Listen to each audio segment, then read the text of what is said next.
हरियाणा की हर अपडेट के लिए बेल आइकन दबाएं और सब्सक्राइब करें STV हरियाणा न्यूज। महाराष्ट्र के सरकारी अस्पताल में आग लगने से 10 नवजात बच्चों की मौत हो गई। इस मामले में सीएम ठाकरे ने जांच के आदेश दिए। हादसे पर अमित शाह और राहुल गांधी ने शोक जताया।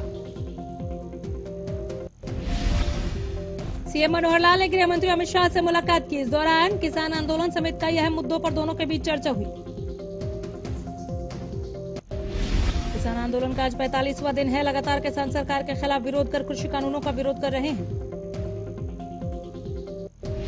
कृषि कानूनों के मुद्दे पर किसानों और सरकार के बीच शुक्रवार को हुई बैठक बेनतीजा। सरकार और किसान अपने अपने रुख पर अड़े हुए हैं।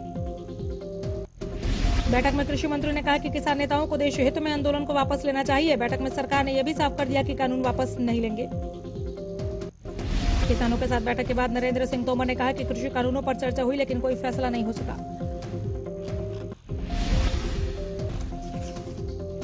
सरकार के साथ बैठक के बाद किसान नेता हनान मुल्ला ने कहा कि हम कानून वापसी के अलावा और कुछ नहीं चाहते।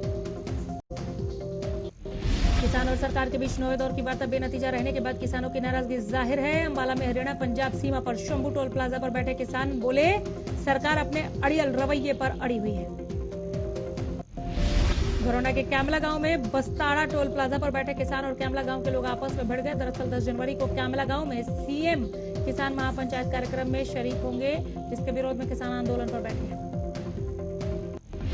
इसी कड़ी में किसानों ने आह्वान किया था कि इस कार्यक्रम के संयोजक और घरौंडा से बीजेपी के विधायक हरविंदर कल्याण के घर का भी किसान घेराव करेंगे। सर्व कर्मचारी संघ के बैनर तले गोहाना के पब्लिक हेल्थ में कई विभागों के कर्मचारियों ने बैठक की। कर्मचारियों का कहना है कि सरकार से जल्द किसानों की मांगे नहीं मानी अगर सरकार तो सभी विभागों के कर्मचारी इकट्ठा होकर 12 जनवरी को सभी जिलों में प्रदर्शन कर डीसी ऑफिस का घेराव करेंगे। सिरसा के किसान भी केंद्र सरकार के खिलाफ रोष प्रदर्शन करते नजर आए। शेरपुरा गांव के कुछ युवा किसानों ने केंद्र सरकार के खिलाफ अनोखा प्रदर्शन किया। अंबाला में भी किसान कृषि कानूनों का विरोध कर रहे हैं। इसी कड़ी में किसान पिछले कई दिनों से अंबाला में बिग बाजार के बाहर धरना दे रहे हैं।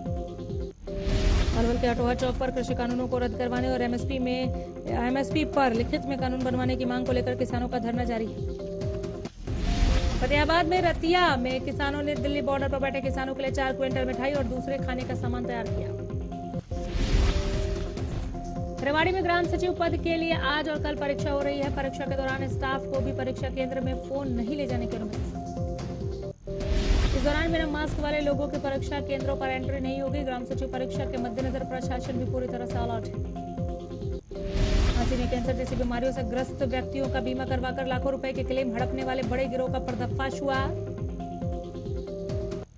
करोड़ों के फर्जी क्लेम हड़पने के मामले में हिसार के एक वकील और हांसी सिविल अस्पताल के डॉक्टर का नाम सामने आया। डिप्टी सीएम दुष्यंत चौटाला से संबंधित सोशल मीडिया पर पोस्ट करने वाले मामले में बर्खास्त ड्राइवर का मामला हाईकोर्ट में जाने के बाद आखिर सरकार को झुकना पड़ा। ड्राइवर की दोबारा बहाली हुई। हांसी के एसडीएम पन्नालाल की सेवा की बहाली के आदेश जारी कर दिए गए। हाईकोर्ट के शुक्रवार को सुनवाई के दौरान सरकार ने ड्राइवर की बर्खास्तगी के आदेश वापस करने की जानकारी दी। प्रदेश में कोरोना के आंकड़ों में लगातार गिरावट दर्ज की जा रही है। बीते 24 घंटे में 281 नए मरीजों की पुष्टि की गई है। प्रदेश में 24 घंटे में 3 मरीजों की मौत के मामले सामने आए। इसी के साथ अब तक कुल 2943 कोरोना मरीजों की मौत हो चुकी है। करनाल में कोरोना वैक्सीन को स्टोर करने के लिए प्रशासन की ओर से तैयारियां पूरी हैं। करनाल में कोरोना वैक्सीन के लिए तैयार की गई तैयारियों पर नजर डालें तो अभी काफी संख्या में cold chain points, ice link refrigerator और डीप फ्रीजर्स की व्यवस्था की गई है। फरीदाबाद में स्वास्थ्य विभाग की टीम ने एक निजी अस्पताल में छापेमारी कर नर्स को रंगे हाथों गर्भपात करते हुए पकड़ लिया। पानीपत स्वास्थ्य विभाग की पीएनडीटी टीम ने एक अस्पताल की अल्ट्रासाउंड मशीन के रिकॉर्ड में कमियों के मिलने पर अल्ट्रासाउंड मशीन को सील कर दिया। पीएनडीटी टीम प्रभारी deputy civil surgeon doctor Sudhir Batra ने बताया कि डॉक्टर सोनिया कुंडू समेत अन्य टीम के साथ असंध रोड पर शिलावती अस्पताल में निरीक्षण करने के लिए गए थे। गुरुग्राम में सीएम मनोहर लाल ने कष्ट निवारण समिति की बैठक की। बैठक में 14 समस्याओं को सुना गया। सीएम ने नेता प्रतिपक्ष भूपेंद्र सिंह हुड्डा पर भी निशाना साधा। सीएम ने कहा कि हुड्डा दिन में सपने देख रहे हैं कि सरकार गिर जाएगी। सरकार अभी 5 साल चलेगी। प्रदेश में बर्ड फ्लू की पुष्टि की गई है। पशुपालन मंत्री जेपी दलाल ने प्रेस कॉन्फ्रेंस कर जानकारी साझा की। उन्होंने बताया कि भोपाल लेबोरेटरी ने इस बात की पुष्टि की है। जेपी दलाल ने बताया कि मुर्गियों में H5N8 श्रेणी का फ्लू सामने आया है, जहां से सैंपल लिए गए उसके 1 किलोमीटर के दायरे में मुर्गियों को मारा जाएगा। पंचकुला के पोल्ट्री फार्मों में लाखों मुर्गियों की बर्ड फ्लू से मौत का मामला सामने आया। इसे लेकर केंद्रीय स्वास्थ्य मंत्रालय की टीम रायपुर आनी पहुंची थी। जिन पोल्ट्री में ज्यादा मुर्गियों की मौत हुई है, उनके 3 किलोमीटर के दायरे में जो गांव आते हैं, वहां के लोगों की स्वास्थ्य जांच की गई। सिरसा जिला मुख्यालय पर लंबे समय से धरने पर बैठे बर्खास्त पीटीआई अध्यापकों को सरकार की तरफ से आश्वासन के बाद भी राहत नहीं मिली।